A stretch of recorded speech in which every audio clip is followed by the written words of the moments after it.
যাই করেন না কেন প্রত্যেকটা কাজ যদি নবী আনা তারিকায় হয়, নবীর দেখানো পথে হয়, নবী যেভাবে স্ত্রীর সঙ্গে মহাব্বত করেছেন সেভাবে করবেন, নবী যেভাবে দেশের দশের সেবা করেছেন সেভাবে করবেন, নবী যেভাবে ঘরের কাজগুলো করেছেন আপনি করবেন, নবী যেভাবে সন্তানদের লালন পালন করেছেন আপনি করবেন, নবী যেভাবে ব্যবসা করতে বলেছেন সেভাবে করবেন।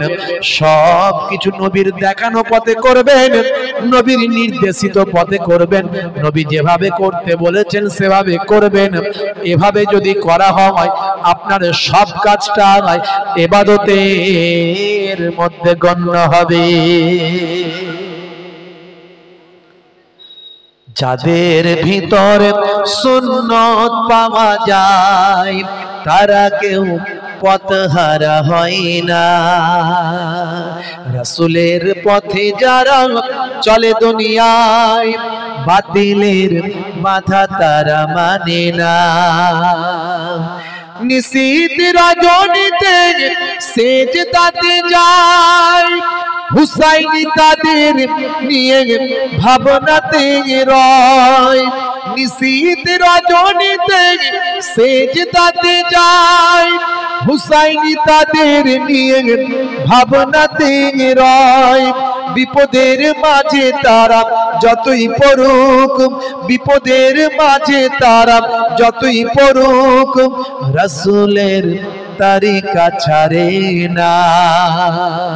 যাদের ভিতরে সুন্নত পাওয়া যায় তারা কেউ পথহারা হয় না। রাসূলের পথে যারা চলে দুনিয়ায় বাতিলের মাথা তারা মানে না। যাই করবেন রাসূলের সুন্নত অনুযায়ী করবেন। হে তরুণ যুবকেরা শুনে রেখে দেন, সুন্নত কোনগুলো বাবা? যেগুলো নবী পাক করতে বলেছেন সেগুলো হলো সুন্নাত। নবীর নির্দেশ করা জিনিসগুলো হলো সুন্নাত।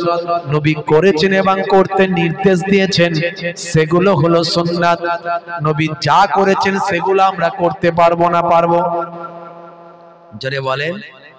এক শ্রেণীর মানুষ বেরিয়েছে না, তারা বলে আমরা সব হাদিস মেনে চলি।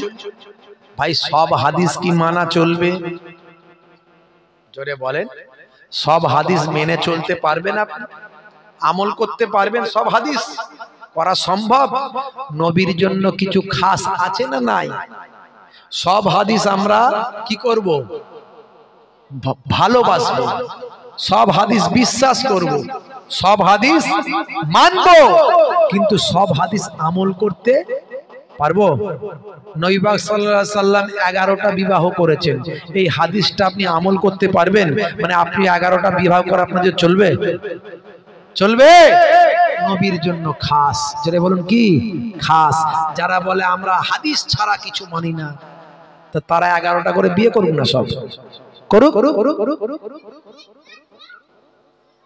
ভাইরা আমার, তরুণ যুবকেরা আমার, মুরব্বিয়ানেরা আমার, আল্লাহর নবী কেন 11টা বিবাহ করেছেন এই নিয়ে যারা দুশ্মনে রাসূল তারা আমার নবীর বিরুদ্ধে কটূক্তি করে, আছে না নাই? এ নিয়ে অনেক জবাব স্কলাররা দিয়েছেন, বক্তারা দিয়েছেন, যারা ইসলামিক পণ্ডিত তারা দিয়েছেন। আমার নবীর সম্মান, আমার নবীর ইজ্জত যাতে অক্ষুণ্ণ থাকে সকলের কাছে, মানুষ যাতে বুঝতে পারে যে আল্লাহর নবী কেন 11টা বিবাহ করেছিলেন, সে বিষয়ে ইসলামিক স্কলাররা, লেকচারার্স যারা বিজ্ঞ পণ্ডিত তারা বলেছেন। আমিও বক্তব্য দিয়েছি 4 কারণে। কারণ আছে 4টে। কারণ কটা? 4টে কারণে আল্লাহর নবীকে 11টা বিবাহ করতে হয়েছিল। তবে মনে রাখবেন, নবী নিজের ইচ্ছায় কোনো কাজ করেন না, এটা আমরা ঈমানদাররা বিশ্বাস করি, বেঈমানরা বিশ্বাস করবে না। কারণ আল্লাহর কোরআন কি বলছে?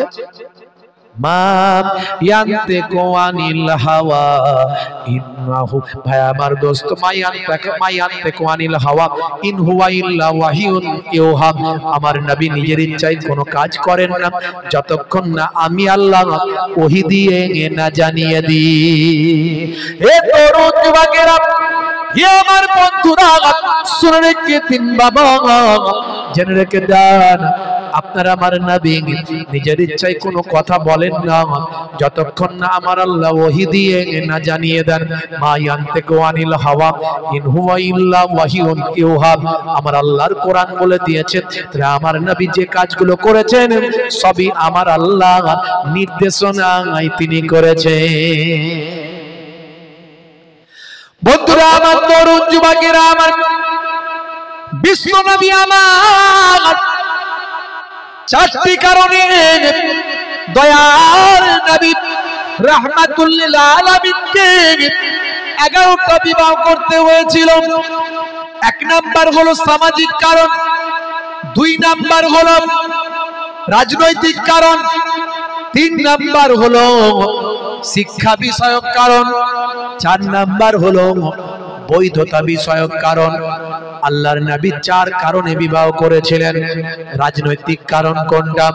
নবী আমার আরবের জমিনে সেই সময় ভাই আমার ইসলামকে মিটিয়ে যাওয়ার জন্য যুদ্ধ হতো।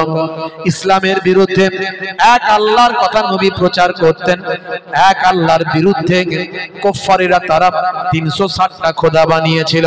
হে তরুণ যুবকেরা, হে আমার মুরব্বিয়ানেরা, শুনে রেখে দিন বাবা, জেনে রেখে দিন বাবা, সেই সময় নাসারারা ছিল, সেই সময় ইহুদিরা ছিল, তারাও ইসলামকে মিটিয়ে দিতে এগিয়ে আসেন। আল্লাহর নবী প্রতিরোধ করেন। প্রতিরোধ করতে গিয়ে যুদ্ধ হয়। সেই যুদ্ধে আমার নবী জয়লাভ করেন। দেখা গেল জয়লাভ করে নবী আমার জিতেছেন বটে, কিন্তু তারা তো আর নবীর কথাই কলেমা তখন পড়েনি।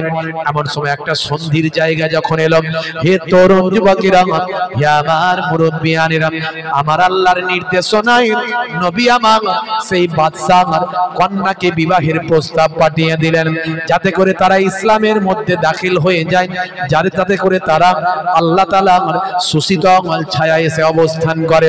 আমার নবীর কথা তারা অ্যাকসেপ্ট করলো। বাদশার কন্যাকে নবী বিবাহ করলেন। ভাই আমার দোস্ত আমার, পলিটিক্যাল কারণে নবী আমার বিবাহ করলেন।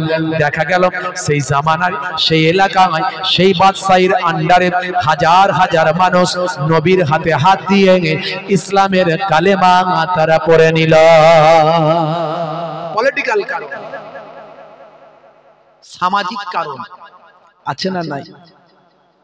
সামাজিক ভাবে নবীর সাহাবাদের সঙ্গে যারা যারা শক্তিশালী সাহাবা, যাদের প্রাধান্য ছিল আবু বকর সিদ্দিক, ওসমান জিন্নুরাইন, ইসলামের স্বার্থে, ইসলামকে এগিয়ে নিয়ে যাওয়ার স্বার্থে আবু বকরকে নিজের আত্মীয় বানালেন। হযরত আবু বকর সিদ্দিক হুজুরের তিনি কন্যাকে শাদী করে আবু বকর সিদ্দিক হুজুরের সঙ্গে আত্মীয়তার সম্পর্ককে জোরালো করলেন, যাতে করে ইসলামকে আরো মজবুত করা যায়। আরো হযরত আবু বকরের মধ্যে একজন বিজ্ঞ, একজন পণ্ডিত, একজন সমাজের গণ্যমান্য ব্যক্তি, একজন বড় ব্যবসায়ী ইসলামের সঙ্গে থাকলে ইসলাম এগিয়ে যেতে আরো সুবিধা হবে। কারণ ইসলাম ধূলিসাৎ হয়ে গিয়েছিল। তবে ইসলাম পৃথিবীর আদি ধর্ম। অনেকে বলে ইসলাম নাকি সবচেয়ে শেষে এসেছে নবী পাকের হাত ধরে। তারা জানে না ইসলাম এসেছে বাবা আদম আলাইহিস সালাতু ওয়াস সালাম থেকে, আর ইসলাম কমপ্লিট হয়েছে আখিরি জামানার পয়গম্বর আমাদের নবী, নবিউল আম্বিয়া হযরত মুহাম্মদ মুস্তাফা সাল্লাল্লাহু আলাইহি ওয়াসাল্লামের হাত ধরে। জোরে হবে না? বিদায় হজের সময় হে তরুণ যুবকেরা, হে আমার মুরব্বিয়ানেরা, শুনে রেখে দিন বাবা, জেনে রেখে দেন, বিদায় হজের সময় দয়ার নবী আমার লেকচার দিয়েছিলেন, বক্তৃতা দিয়েছিলেন বাবা জাবালে রহমত পাহাড়ে। 1,20,000-এরও বেশি সাহাবার সামনে বাবা নবী আমার বক্তব্য দিয়েছিলেন। এই বক্তব্যের পরে আমার আল্লাহ, হে তরুণ যুবকেরা, এই বক্তব্যের সময় আমার আল্লাহ আয়াত নাজিল করেছিলেন, আল ইয়াউমা আকমালতু লাকুম দীনাকুম ওয়া আতমামতু আলাইকুম নি'মাতি ওয়া রাদিতু লাকুমুল ইসলাম দীনান। এ তরুণ যুবকেরা, আল ইয়াউমা, আজকের দিনে, আকমালতু লাকুম, আপনাদের জন্য মুকাম্মাল করে দিলাম, দীনাকুম, আপনাদের দিন আল-ইয়াওমা আকমালতু লাকুম দীনাকুম ওয়া আতমামতু আলাইকুম নি'মাতি, এবং আমার নিয়ামতকে আপনাদের জন্য পরিপূর্ণ করে দিলাম। ওয়া আতমামতু আলাইকুম নি'মাতি ওয়া রাদিতু লাকুমুল ইসলাম দীনান, এবং ইসলামকে দিন হিসাবে কমপ্লিট করে দিলাম, ইসলামকে দিন হিসাবে কমপ্লিট করে দিলাম। ইসলাম এসেছে আদম নবী থেকে, আর আমাদের নবীর হাত ধরে ইসলাম কমপ্লিট রিলিজিয়াসে পরিণত হয়ে গেল। এ কমপ্লিট রিলিজিয়াস একটা পরিপূর্ণ ধর্মে পরিণত হলো ইসলাম। জেনে বলুন সুবহানাল্লাহ। সেই ইসলামের মজবুতির জন্য সামাজিকভাবে আমার নবীকে কয়েকটা বিবাহ করতে হয়েছিল। এডুকেশনাল কারণ, শিক্ষা বিষয়ক কারণ। আমার নবী পুরুষদের কাছে দিন পৌঁছে দিয়েছিলেন, কিন্তু নারীদের কাছে পৌঁছাতে গিয়ে ব্যাঘাত ঘটছিল। কারণ মহিলারা আমার নবীর কাছে সব কথা জানতে পারছিল না, কারণ যেহেতু আমাদের নবী পুরুষ, আর মহিলাদের এমন কিছু ইন্টারনাল প্রশ্ন আছে যেগুলো নবীর কাছে জানতেও তাদের লজ্জা লাগবে। আলেম মাওলানাদের কাছে মেয়েরা কি চট করে সব প্রশ্ন করতে পারে? সে পর্দার আড়াল থেকে হোক, আর হিজাবের মধ্যে হোক, বোরকার মধ্যে হোক, বলতে পারে কি পারে না? এই জন্য মহিলাদের মধ্যে থেকেও শিক্ষার দরকার আছে, আছে না নাই? ভাইরা আমার, তরুণ যুবকেরা আমার, আমার নবী দেখলেন আল্লাহর পক্ষ থেকে নির্দেশ দেয়া হয়েছে। হযরতে মা আয়েশা সিদ্দিকা রাদিয়াল্লাহু তাআলা আনহা তৎকালীন যুগের সবচেয়ে মেধা সম্পন্ন একজন নারী ছিলেন, মহিলা ছিলেন, যিনি বাচ্চা বয়স থেকে একেবারে মেধা, বাচ্চা বয়সের মেধা আরো প্রখর হয়, তীক্ষ্ণ ব্রেন হয়, তাই ছোট্টবেলাতেই বিবাহের নির্দেশ হলো। তবে 9 বছর হওয়ার পরে নবীর ঘরে গিয়েছিলেন। বিবাহ 6 বছরে হয়েছিল, কিন্তু 9 বছরে নবীর ঘরে গিয়েছিলেন, যতক্ষণ তিনি বালেগা হওয়ার পরে। তাই আমার নবীর সম্পর্কে মা আয়েশাকে নিয়ে কটূক্তি করে কিছুজন। তারা জানে না যে নবীর দিকে আগুন তোলার সঙ্গে সঙ্গে একটা আগুন নিজের দিকে চলে আসছে। মুসলমানদের ধর্মীয় গুরুর সম্পর্কে, মুসলমানদের নবী সম্পর্কে, নবী তো শুধু মুসলমানদের নয়, সারা বিশ্বের। তো যাই হোক, তারা তো মনে করে যে মুসলমানদের নবী। তো মুসলমানদের নবী সম্পর্কে কথা বলার আগে একটা আগুন নিজের দিকে আসছে, নিজের ধর্মগুরুর দিকে একটু লক্ষ্য রাখতে হবে তারা কি করেছে, তাদের ইতিহাসটা একটু জেনে নিলেই ঝামেলা মিটে যাবে, দেখবেন। বুঝতে পারছেন?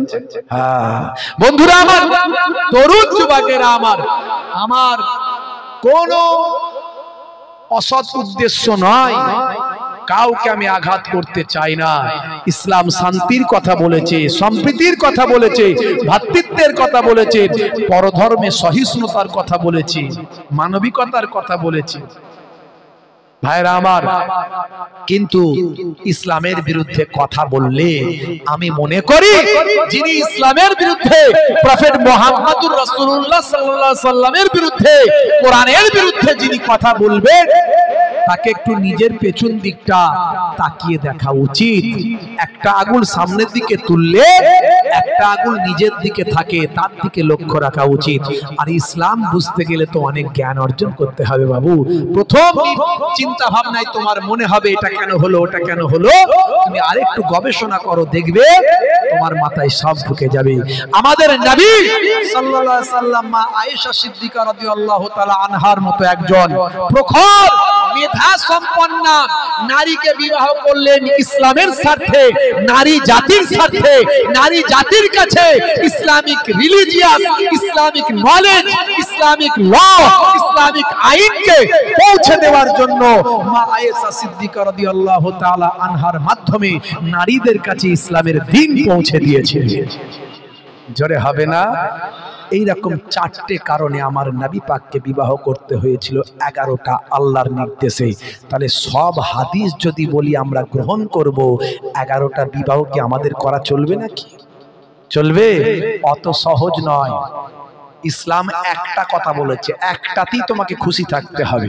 হ্যাঁ, এমার্জেন্সি কারণে এমন একটা প্রেক্ষাপট আছে, সময় আছে, যে সময় ইসলাম অনুমতি দিয়েছে পুরুষরা দুটো বিয়ে করতে পারে, তিনটে পারে, চারটে পর্যন্ত পারে, তবে সমানভাবে শারীরিক এবং মানসিক ভাবে, আর্থিকভাবে, শারীরিক মানসিক আর্থিকভাবে সমবন্টন তাকে করতে হবে, সমান দৃষ্টান্ত রাখতে হবে।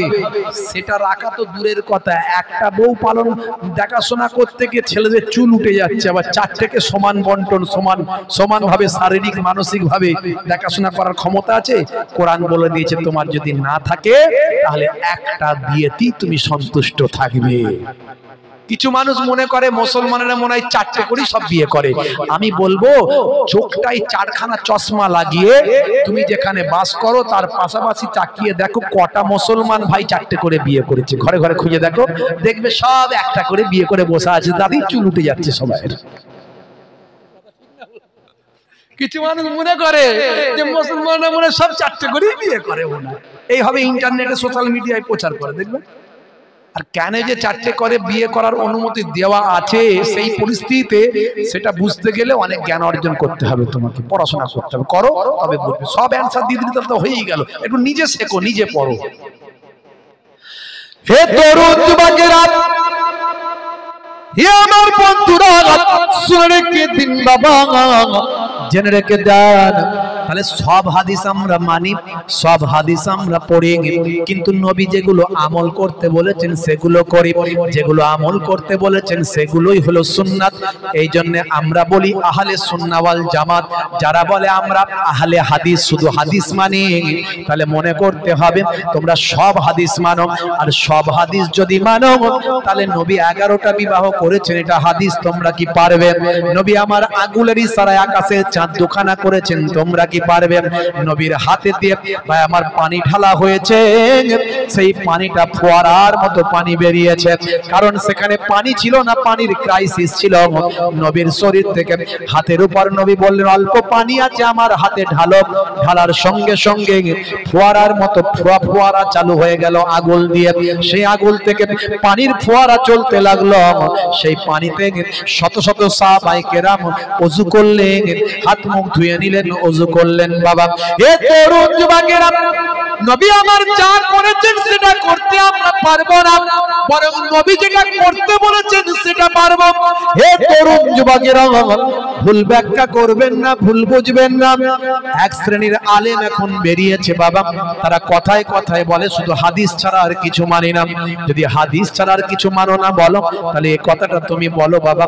হে তরুণ যুবকেরা, হে আমার মুরব্বিয়ারেরা, আমার আল্লাহ কোরআন মাজিদে বলে দিয়েছেন ইযা কুমতুম ইলা সলাত, ইযা কুমতুম ইলা সলাত, যখন তুমি নামাজে মনস্থ করবে, ফাকসিলু ওজুহাকুম, তোমরা তোমাদের মুখমণ্ডল ধৌত করে না। মুখটা কতটা সেটা তো কোরআন হাদিসে কোথাও ডাইরেক্ট বলা নাই যে এইটা থেকে এটা মুখ, এটা থেকে এটা মুখ, এখান থেকে এতটা, দৈর্ঘ্য এতটা, প্রস্থ এতটা, আরে অতটা, লম্বা এতটা, চওড়ায় এতটা, কতটা মুখ, কতটা ধুবেন বলো, কোরআন আর হাদিস থেকে দেখিয়ে দাও।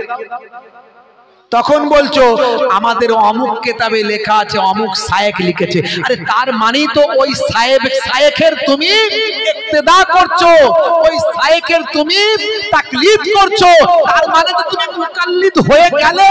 আরে লোকের কাছে বলো কেন যে আমরা মুকাল্লিদ নয়? রাগ করবেন না বন্ধুরা আমার, তরুণ যুবকেরা আমার, মুরব্বিয়ানেরা আমার, আপনার গ্রামে পুরুষ মানুষ মারা গেলে কটা কাফন দেন ভাই? পুরুষ মানুষ মারা গেলে কটা কাফন লাগে? জোরে বলেন। হ্যাঁ হুদান, আপনাদের মারা গেলে কাফন পরায় তো নাকি? কটা কাফন পরান? পুরুষ কাপুরুষ মারা গেলে কটা কাফন পরান?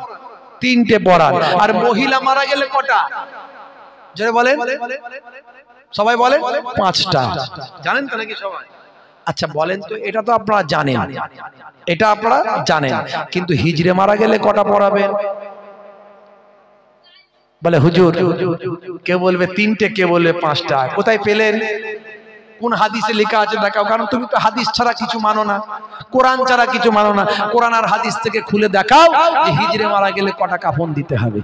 এই জন্যই ইমামদেরকে মানতে হয়, এই জন্যই তাকলিদ করতে হয়, এই জন্যই মাযহাব মানতে হয়। এই জন্য আমরা বলি চার মাযহাবই সঠিক।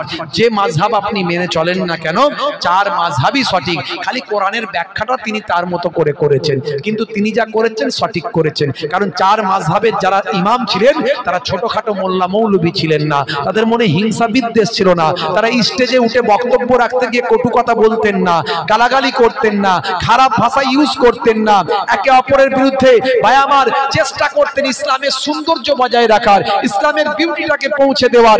ইসলামের কোন দিক যে বিতর্কিত দিক নিয়ে তারা বক্তব্য রাখলে বিতর্ক আরো বেড়ে যাবে, সেটাকে তারা চাপা দিতেন, কারণ সেটাকে তারা জানতেন যে এটাও ঠিক ওটাও ঠিক, অর্থাৎ এখানে একটা ঠিক পালন করা হচ্ছে, এটাও ঠিক, আবার ওই ঠিকটাও ঠিক, কিন্তু এখানে যেটা ঠিক আছে সেটাই ঠিক, এটাই আমি বলবো, ওই ঠিকটাকে এখানে নিয়ে আসবো না, তাহলেই গন্ডগোল লেগে যাবে। তারা চাইতেন ইসলামের মধ্যে বিভেদ যাতে কম হয়, আর এখনকারের বক্তারা বিভেদ যাতে বেশি হয় না কম হয়, কোনটা চাইছে?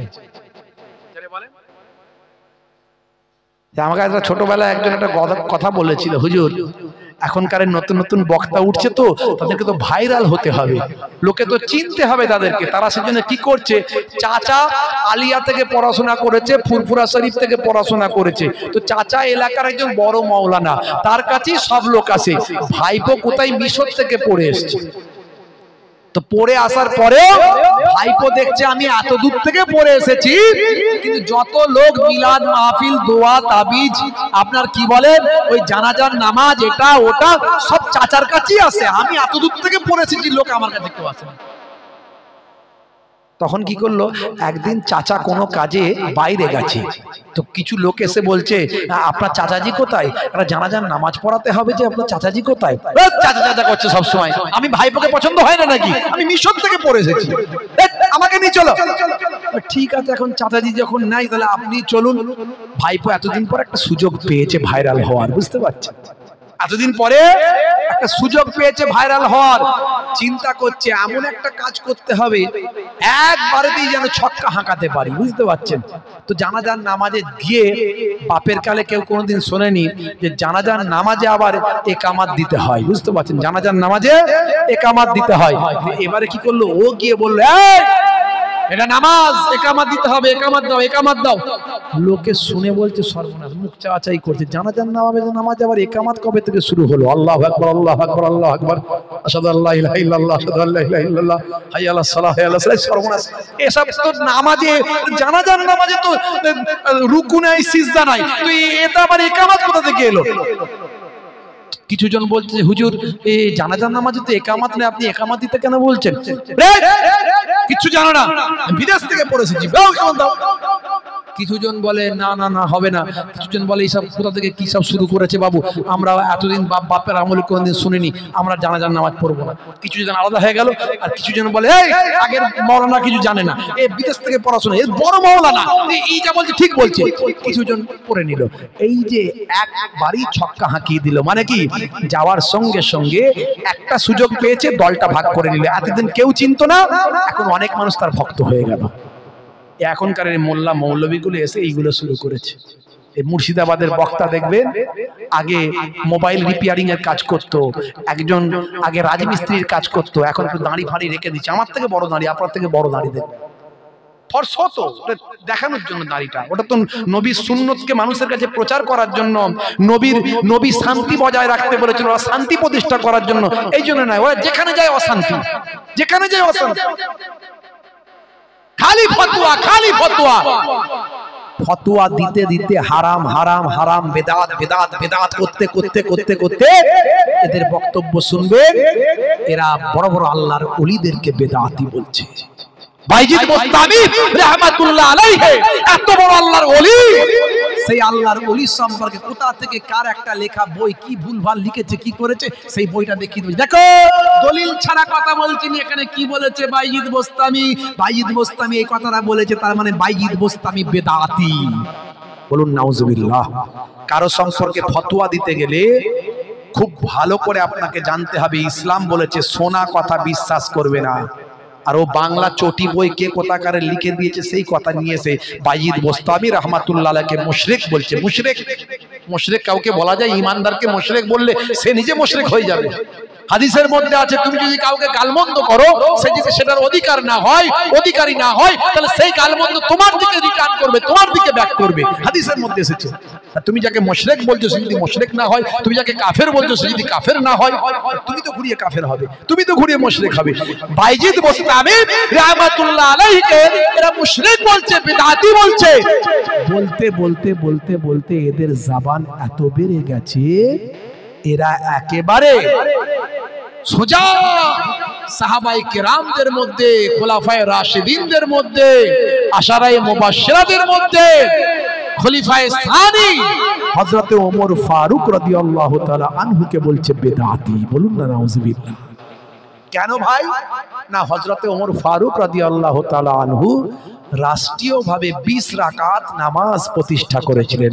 আর এরা তো 8 রাকাতের নামাজি লোক, এরা 8 রাকাতের দলিল নাই। এরা যে দলিলগুলো নাই ওগুলো হচ্ছে যায়িফ, ওগুলোর রাবি ঠিক নাই, ওগুলোর সনদ ঠিক নাই। আমরা যে দলিলগুলো নিই, ইমামে আযম সেই দলিল নিয়েছেন। ইমামে আযম কে? যিনি নবীর কাছাকাছি সময়ের মানুষ, দয়ার নবীর কাছাকাছি সময়ের মানুষ। 80 হিজরিতে জন্ম, 80 হিজরিতে। আল্লাহর নবী 10 হিজরিতে ইন্তেকাল করেছেন। আল্লাহর নবীর ইন্তেকালের 70 বছর পর যার জন্ম হচ্ছে, তিনি হলেন ইমাম হযরতে আবু হানিফা রাহমাতুল্লাহ আলাইহি। তিনি হাদিসগুলো যেগুলো নিয়েছেন, এরা বলছে সেগুলো ঠিক নয়, সেগুলো ভুল। বোকারা জানে না, তোরা যেগুলো নিয়েছিস সেগুলো ভুল, আমরা যেগুলো নিয়েছি সেগুলো ঠিক। অর্থাৎ ইমামে আজম আবু হানিফা হুজুর কখনো ভুল হতে পারেন না। কথা ঠিক না ভুল বলেন? কারণ আল্লাহর নবীর 5 জন সাহাবীকে তিনি নিজের চোখে দেখেছিলেন, তাদের খেদমত করেছিলেন। এরা সাহাবীদের কাছের মানুষ। তাহলে ইমামে আজম আবু হানিফা হুজুরকে ভুল বললে সাহাবীদের ভুল বলা হয়, সাহাবীদের ভুল বললে নবীকে ভুল বলা হয়। এরা নিজেরা ভুল করছে, পরে সাহাবা হুজুরদের বেদাতি বলছে। কারণ ইমামে আজম আবু হানিফা হুজুর হযরতে ওমর ফারুক রাদিয়াল্লাহু তাআলা আনহুর সেই 20 রাকাত তারাবিকে গ্রহণ করেছেন। কারণ 20 রাকাত তারাবির গ্রহণযোগ্যতা সে সময় ছিল, প্রয়োজন বোধ করেছিলেন, তাই তিনি 20 রাকাত তারাবি করেছিলেন। হযরত ওসমান জিন্নুরাইন সানি আযান জুম্মার দিনে চালু করেছিলেন, তিনি প্রয়োজন মনে করেছিলেন, তাই তিনি গ্রহণ করেছিলেন। তো ইনারা সব আশারায়ে মুবাশশিরার মধ্যে অন্তর্ভুক্ত, খোলাফায়ে রাশিদিনদের মধ্যে অন্তর্ভুক্ত, আল্লাহর নবীর ঘোষিত 10 জন জান্নাতীর মধ্যে অন্তর্ভুক্ত। নবীর সাহাবীদের গালি দেওয়া মানে তার ঈমান নষ্ট হয়ে যাবে। এরা নবীর সাহাবীদের বলছে বেদাতি, ওসমান জিন্নুরাইন হুজুরকে বলছে বেদাতি। আমি অনেক অ্যানালাইসিস করে দেখলাম, আসলে এরা কিন্তু মুসলমান নয়, এরা মুসলমান নয়। যারা নবীর সাহাবীদের বেদাতি বলে তারা কখনো মুসলমান হতে পারে না। পরে প্রমাণ হয়ে গেল, বাংলাদেশের একজন স্কলার, নাম হলো জনাব মাওলানা জনাব মোহতারাম আবু তোহা আদনান। আকিদাগতভাবে আমাদের কোনো গোলমাল নাই, মাসালাগতভাবে কিছু কমন সমস্যা আছে, সেগুলো সবার মধ্যেই থাকতে পারে, সাহাবাদের আমলেও ছিল মাসালাগতভাবে। তো আবু তোহা আদনানের সঙ্গে আমাদের মাসালাগতভাবে কিছু সমস্যা থাকতে পারে, কিন্তু আকিদাগতভাবে ওনার আকিদা, ওনার যে ইসলামের মৌলিক বিষয়, সে বিষয়ে আমাদের সঙ্গে তেমন কোনো মতপার্থক্য সেই রকম বড় ধরনের কিছু নাই। তো উনি যখন বললেন যারা ফিলিস্তিনিদের বিরুদ্ধে গিয়ে ইসরায়েলের পক্ষে দাঁড়িয়েছে, যাদের আকীদা মানহাজ ফিলিস্তিনিদের পক্ষে না গিয়ে, মুসলমানদের পক্ষে না গিয়ে ইহুদিদের পাশে দাঁড়ায়, এই রকম আকীদা মানহাজে আমি থুতু নিক্ষেপ করি। এই কথা বলার পরে তিনি কারো নাম বলেননি, কিন্তু যারা ওই দোষে দুষ্ট তারা ওনার বিরুদ্ধে লেগে গেল। বোঝা গেল যে তারাই হলো ইহুদিদের চালা, ইহুদিদের বাবা টাকা খেয়ে ডলার খেয়ে কাজ করছে। বোঝা গেল বন্ধুরা আমার, তরুণ যুবকেরা আমার, মুরব্বিয়া, হে তরুণ যুবকেরা, হে আমার বন্ধুরা, শুনে রেখে দিন বাবা, আল্লাহর নবীর হাদিসগুলো আপনাকে আমাকে মানতে হবে, জানতে হবে, কিন্তু নবীর দেখানো সুন্নতগুলো আমল করতে হবে। এর জন্য আমরা আহলে সুন্নাহ ওয়াল জামাতের অন্তর্ভুক্ত, আমরা বিশ্ব নবীর সুন্নতের উপর আমল করি।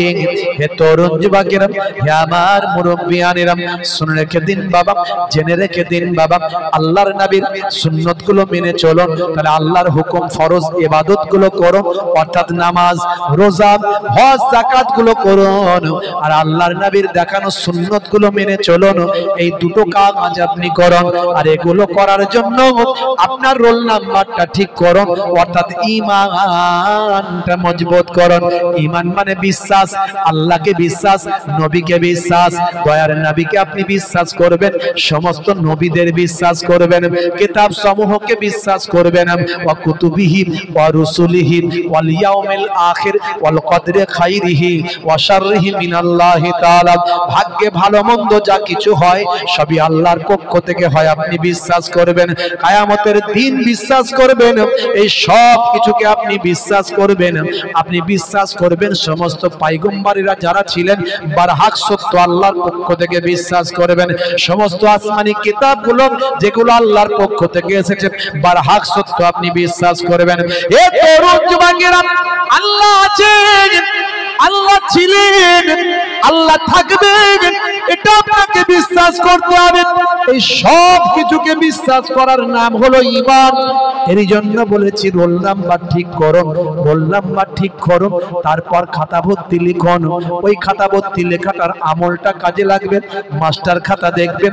আল্লাহ বলেছেন যারা ঈমান এনেছেন, সেই মতো আমল করেছেন, তাদের জন্য আমি আল্লাহ আমার দয়ার জান্নাত, জান্নাতুল ফেরদাউস দান করে দিলাম।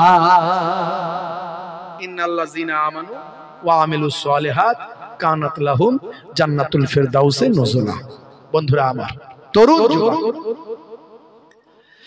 এবার চলে আসুন, আপনাকে নবিয়ানা তরিকায় চলতে হবে, আপনার আখলাককে ঠিক করতে হবে। আপনি মনে করুন এখন আপনি ঈমানদার হয়েছেন, আমলগুলো করছেন, আল্লাহর দেওয়া ফরজ ইবাদত করছেন, নবীর দেওয়া সুন্নত ইবাদত করছেন, কিন্তু আপনার ব্যবহার খারাপ, আপনার চরিত্র খারাপ, আপনার কথা বলা ভঙ্গিমা খারাপ, মানুষের মনে কষ্ট দিয়ে আপনি কথা বলেন, স্ত্রীর সঙ্গে ঝগড়া করেন, পিতামাতার অবাধ্য। এমন অনেক বড় বড় জ্ঞানী মানুষ আছেন, দেখবেন বাপের সঙ্গে ছেলের মামলা চলে, আছে না নাই? নাম বলবো না, আমার পরিচিত জানা একজন মাওলানা সাহেব ছিলেন, বড় মাওলানা নাম করা, বোর্ডেতে, পশ্চিমবঙ্গের বোর্ডেতে তার নাম আছে, কিন্তু বাপের সঙ্গে তার মামলা, হাইকোর্টে বাপের সঙ্গে মামলা চলছে। এই মামলা করতে করতে বাপটা মারা গেল। তাহলে বলুন তো দেখি, ওই অত বড় মাওলানার অবস্থাটা কি হবে আল্লাহর কোরআন আর হাদিস অনুযায়ী? আসল বলার উদ্দেশ্য হলো এটা, আপনি ঈমানদার হয়েছেন, আমলওয়ালা হয়েছেন, কিন্তু নবীর সুন্নত তরিকা আপনি মানবেন বলেছেন, কিন্তু মানতে পারছেন না।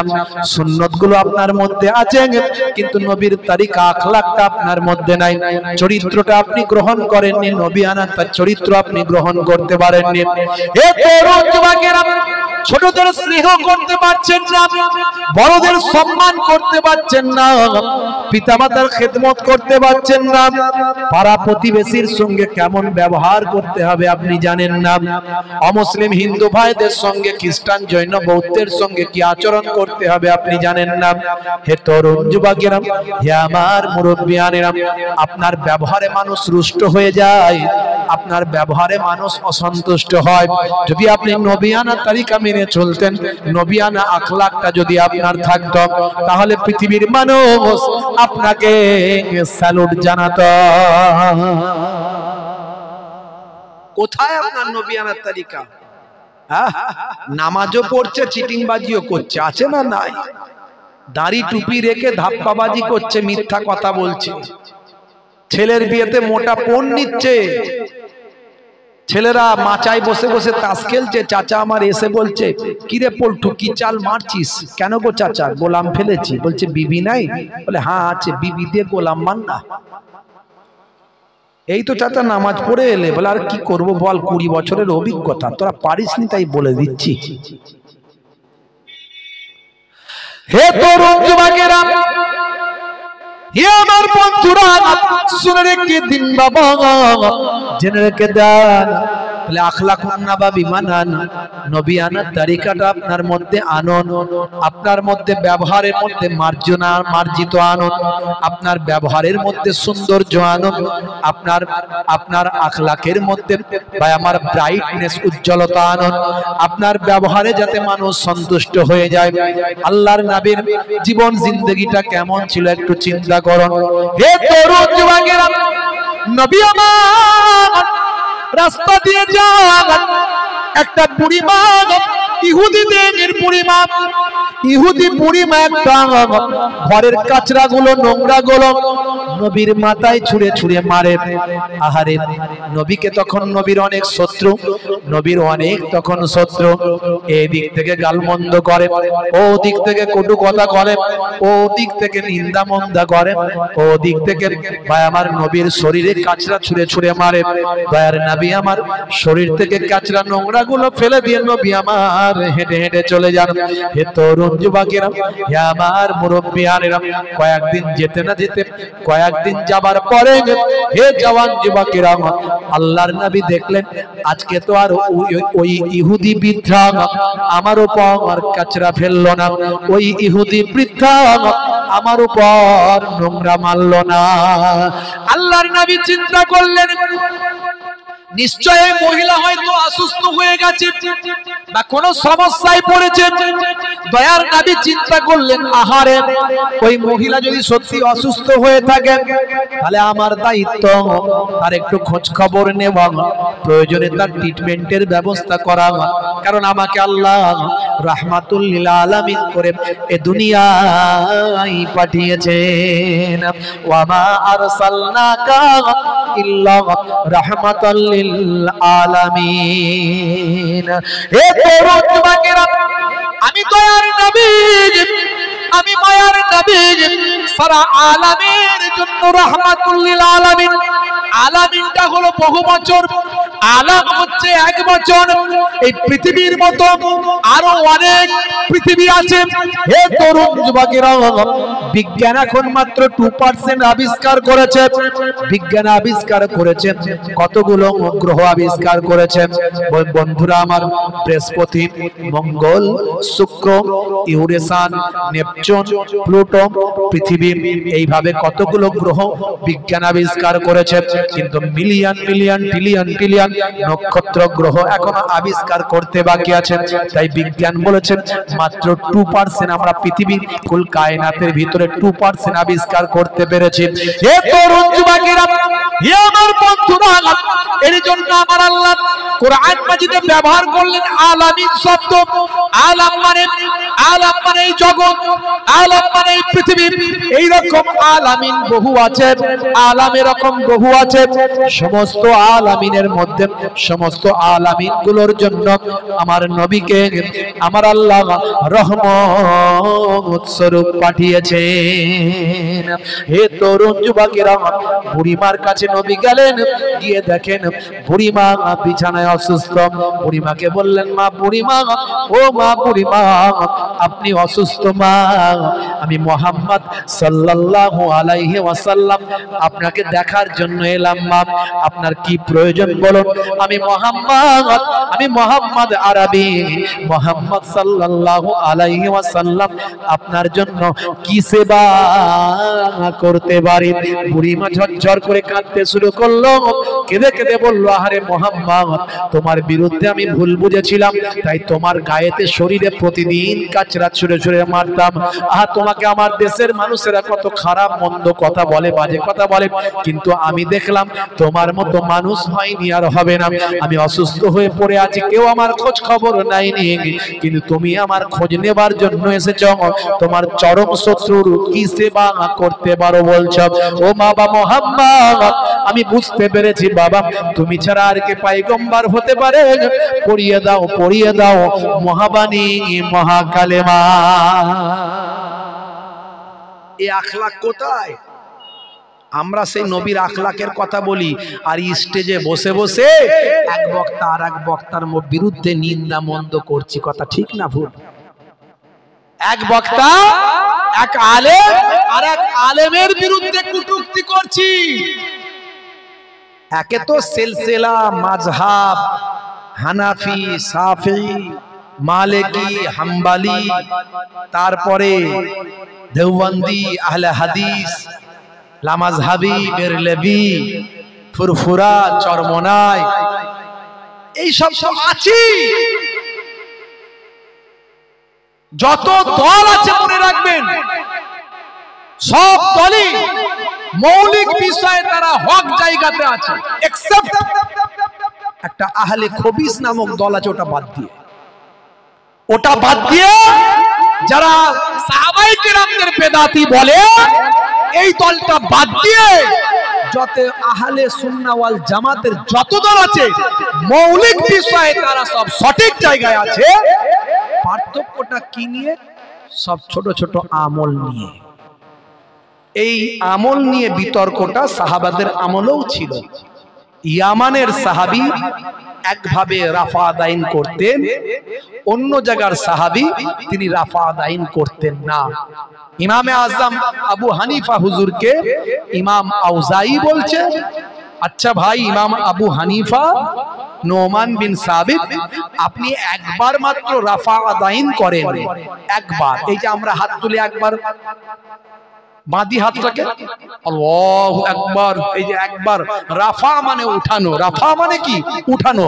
ইয়াদুন মানে হাত, ইয়াদ, ইয়াদাইনে ভাই আমার রাফা আদাইন, ইয়াদুন মানে হাত। তো আমি হাত যে উঠাই একবার। আর অন্য মাযহাবের এমন এক মাযহাব আছে যারা বারবার উঠায়। তো ইমাম আউজাই বারবার হাত ওঠানোর দলের মানুষ, তিনি একজন ইমাম, তিনি একজন বড় আলেম। তো তিনি জিজ্ঞাসা করছেন ইমামে আজম আবু হানিফা, যাকে ইমামে আজম বলা হয়, সারা আজমের ইমাম বলা হয়, যত ইমাম এসেছে সবার ওস্তাদ।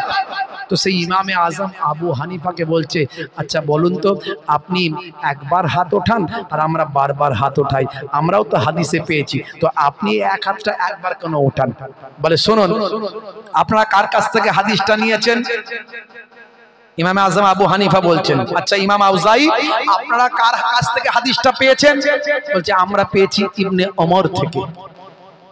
আমরা পেয়েছি ইবনে ওমর থেকে। আপনি কার কাছ থেকে পেয়েছেন?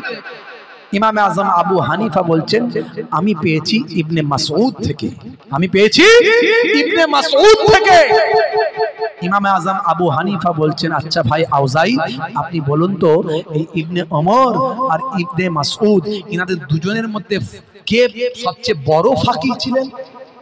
কে সবচেয়ে বড় ফাকিহ ছিলেন? ইমাম আউজাই মানতে বাধ্য হলেন যে ইবনে মাসউদ ছিলেন সবচেয়ে বড় ফাকিহ। জোরে বলুন, জোরে হবে না? তখন ইমামে আজম আবু হানিফা বললেন, যদি ইবনে মাসউদ বড় ফাকিহ হন, আমরা তার কাছ থেকে হাদিসটা নিয়ে সেটা আমল করছি, আর আপনি ইবনে ওমর থেকে নিয়েছেন, আমল করছেন, তো আপনি আপনারটা করুন, আমি আমারটা করি।